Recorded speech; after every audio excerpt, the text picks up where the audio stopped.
Hello, welcome to the channel. I'm George, and today we're going back to the Regentone.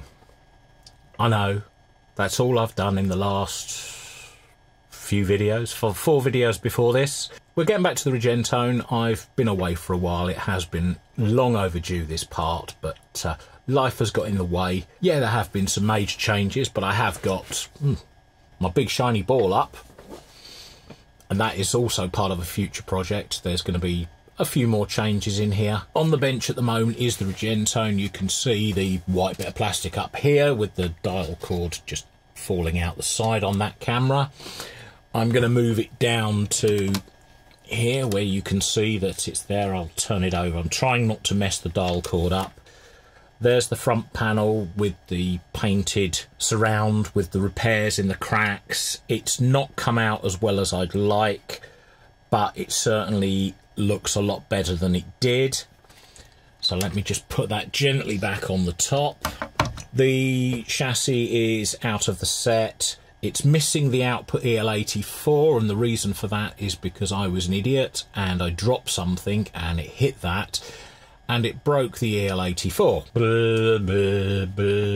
Just in the process of putting this dial cord together, and I suppose that's the thing we really should get on with.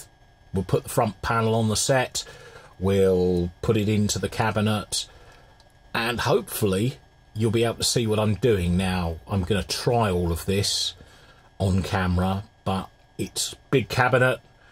The 2 side cameras I've not even bothered switching on. The top camera I've not switched on, simply because you won't see anything.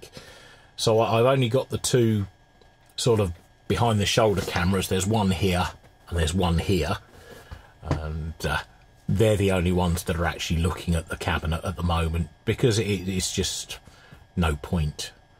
So I'll see what I can get on film for you, put it out, and hopefully you'll enjoy what you see. If not, you'll just see me in a few minutes go, yep, here it is, it's all done. Right, full house, we're gonna go for it. I've got the cabinet, I've got the, yeah, it's ready to sort of go back, and the first thing I've got to do is the dial string. Where are we with the dial string? Well, it's wrapped round the cord here. Let's have a look. We've got 1 complete turn, 2 complete turns there. Then this has to come along through here and out through here. It then has to go around the pulley and over these 2 wheels as well. Now that one is the rear string, which has got to go over that pulley. This is the front string, which has to go over this pulley, down here, over this one. Now we've got to figure out which one is which. That's the tight one, so that is the front one. That one goes over there like that. So then the rear one, and there's a twist in it, which doesn't help. As I say, this can be a very frustrating dial cord by the looks of it. Get out of there. So you need to separate them so that they're not twisted and that they go over the correct pulleys. And then one goes either side of that, then has to go through there like that. Then the front one is that one. That one goes up over. That's the front one. The back one. Now we've got them reversed. This is what you call fun. The reason you have to get this right is because if you don't, your pointer doesn't feed properly. There's a twist in it. So let's untwist it. Any more twists? No. So let's pull that back. Like that, like that, like that. Over that wheel, like that. Let's just check that that's correct. Yes, that has to go over there. Like that. Round this wheel and then we feed that into there like that, and hopefully we have everything working as it should across the range. Not enough tension because there's only 1.5 turns, so I'll just increase the tension on it by pulling that one.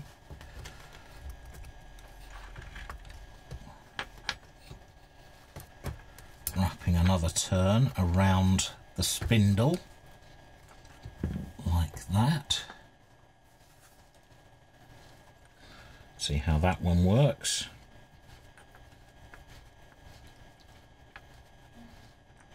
Like that. So that's correct there. Now we've got to put this in,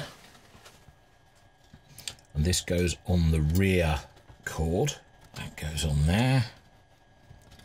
That goes over there, and we'll just temporarily put it on the dots on the front like that, and let's check that the dial cord goes the full range.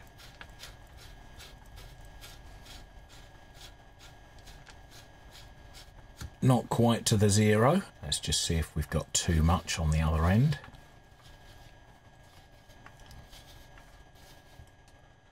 Yes, we have. So we need to move that slightly further over.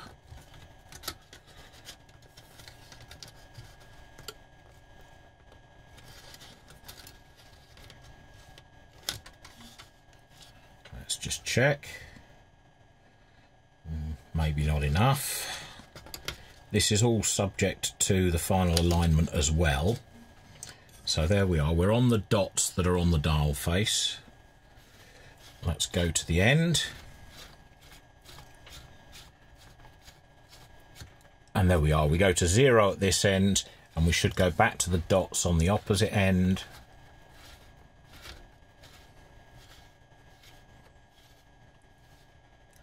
And there we are. Dial cord is refitted. Can I go to bed now? Let's carry on fitting the rest of this. I'm going to tighten up all the screws now that are on this front panel. I'm going to reassemble the back part of the dial now, and then we're going to try and slide it into the cabinet. Right, so the next bit before I can put the back panel on the display is the screen type thing. Now, if you remember when I first took this apart, there was sort of some gunky glue all over it. It was all sort of leaking over the edges of this, and it didn't look particularly pretty. Now, I have been searching for a replacement for this bit of plastic. I really have, and I couldn't find any. So I've decided to reuse the original, and rather than use any glue to stick this back on, I'm going to go with this tape. Now, it's very thin, it's cheap and cheerful, I'll be honest. This one's come from China, it says 3M, but it's probably never seen the inside of a 3M factory anywhere in the world. But this is the same tape as what's used for sticking the glass on the front of your phone. It's easy enough to apply. I'm just going to get a bit of isopropyl alcohol, damp the cloth, and just prep the surface. Just make sure that the surface is clean, and all I'm going to do is I'm going to lay on one line to there. You can use a knife, you can use scissors, you can use anything you like to chop this off. And I'm going to lay another strip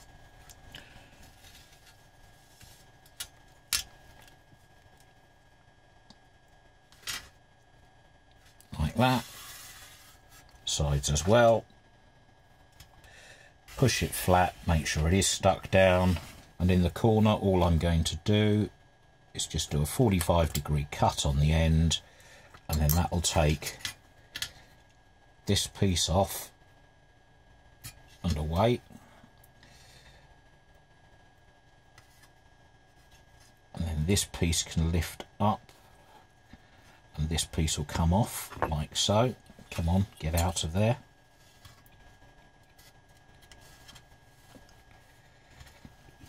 And then that will lay flat in that space, like that, and just do the same on all four corners.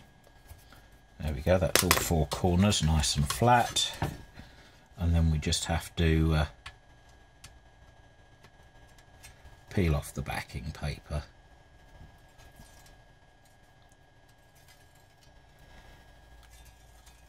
And again, with this, I'm just going to take the same cloth, smear of alcohol around the edges, just to make sure that no grease, no grime. I'm just holding it by the edges, taking off any grease, and then we can lay this in position as it was, like that. And you can see the black tape, and you know when you've pushed it down because you will see it as a solid black line, and that you've got full bonding without any messy glues squirting out the side.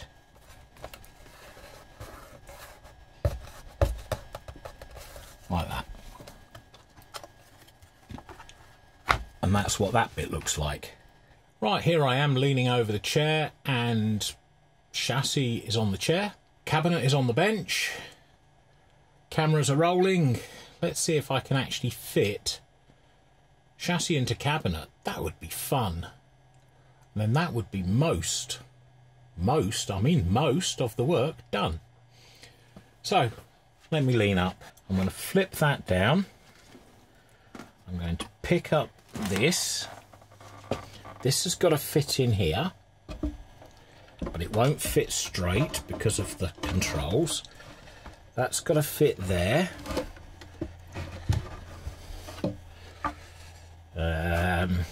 Or am I better off doing it the other way, fitting it from this side?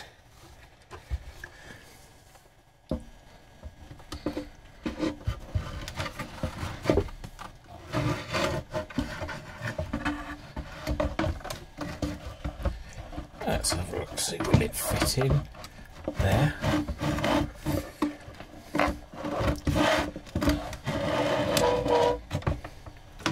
Oh, by Jove, I'm going to move this back a little bit, slide it on the mat.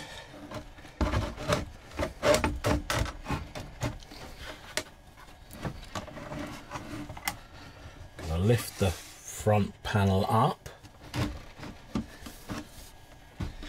By Jove, I think we've cracked it. Well, I hope we haven't cracked it, but I think we've got the cabinet and the chassis back together. I'm all of a tizzy. So there we go, that's in place, that's in place. All I've got to do now is bolt the chassis down, and then we can play record deck. It's good here, isn't it? Right, okay, as you can see, we've gone handheld. We're going to swoop you over the top. And at that point, I'm going to turn that right down. Now, unfortunately, we are suffering again from the main problem we have in here, and that's interference. There's so much electrical noise in here that you can't really get any sort of sense of what's out there. I'm only using a clip lead as an antenna. And as you see, it takes up a lot of the bench, but there's the flying view. But it does work, and I shall now start to work on the turntable. Okay, so now that I've put the main cabinet and radio section back together, we're left with the turntable. I've already taken the platter off, and as you can see, it's a touch grubby. Now, the idler wheel itself is actually quite soft and isn't too glazed at the edge, so I'm just going to remove that so that we don't damage it, and that will involve not losing this spring clip. So I'm just going to try and push it off without it going flying everywhere. There we go. And I'm also going to just lift the wheel up. Now, it's got a a bushing and a phosphor bronze bearing there, which I'm going to put to one side along with the clip, and I'm also going to put the bushing from the base over to one side as well. You can see that the spring is actually working on the idler wheel, no problem, and we didn't actually have much of a problem with the turntable itself when we tested it initially. All I'm going to do with this is I'm going to give it a clean up. Now, the one thing that has happened, and it's a common fault with this turntable apparently, is that the plastic here is dissolved by this rubber on the tone arm retaining clip, and that happens because of chemical interaction. And as I say, this isn't the first one that I know about. I've seen a couple on forums where exactly the same thing has happened. What I might do is I might gently sort of trim that off and see if I can make it look a bit decent, even if I can't get rid of the damage itself. So that's the task we've got here. Now, what I'm going to use to clean it is I'm going to use my urine sample, which is not urine. Let's be real here. It's my recycled alcohol cleaning solution, where I've put something in a big bucket and scrubbed it and cleaned it. I filter out the muck and I save the alcohol, because I don't see why I shouldn't just use it again until it's no longer capable of cleaning anything. So here we go. We're just going to use that. Again, we're running with a bit of kitchen paper. Dip it in. And if we start under here, it'll just start to take off any of the grease and dirt. And I could sit here and you could watch me do this. That's up to you guys. Well, no, it's not. It's up to me, because if I turn the cameras off, then you won't see it, will you? But yeah, I'm gonna take this apart and just do that. Now, this is a standard BSR Monarch deck, so those of you that are familiar with the deck will know that it's a fairly robust piece of kit. Not hard to repair, not hard to fix, but generally a reliable deck. So yeah, let me bring you back when I've cleaned it up, because you watching me sitting here making bits of tissue paper dirty is probably going to be really boring. Okay, so for you, instant. For me, it's been a little bit of a yeah, I've done it. So here we are. Turntable is cleaned and lubed, and it runs nice and smoothly. Everything is back together. I've turned it over. I've done a service. At the moment, I think I'm about as ready as I'm going to be before fitting this back in. So I think I'm going to get the cabinet with the radio, and I'm going to put it all on the bench and put this inside it.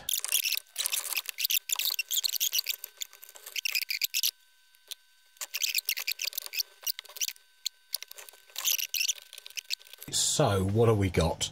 Well, you're probably not going to see much in here because of the way it's set up and it's all dark, but we're set to 78. There is a record on the changer, so let's flick the flick.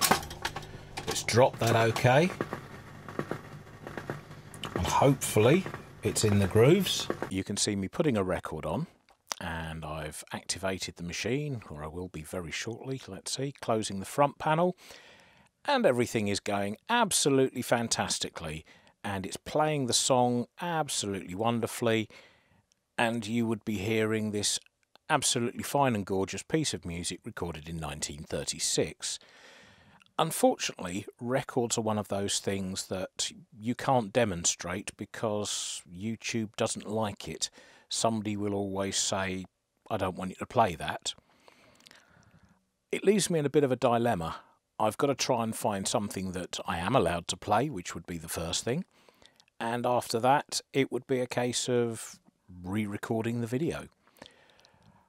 As it stands, I'm just going to say thank you very much for bearing with me. I know this video has taken a long time to come out. It's over a month now. Life has got in the way, but you don't want to hear my problems. Many thanks for watching, as the titles on the screen say, and I do hope to see you soon. If you do like this video, please click the like button. If you have any comments, leave them below.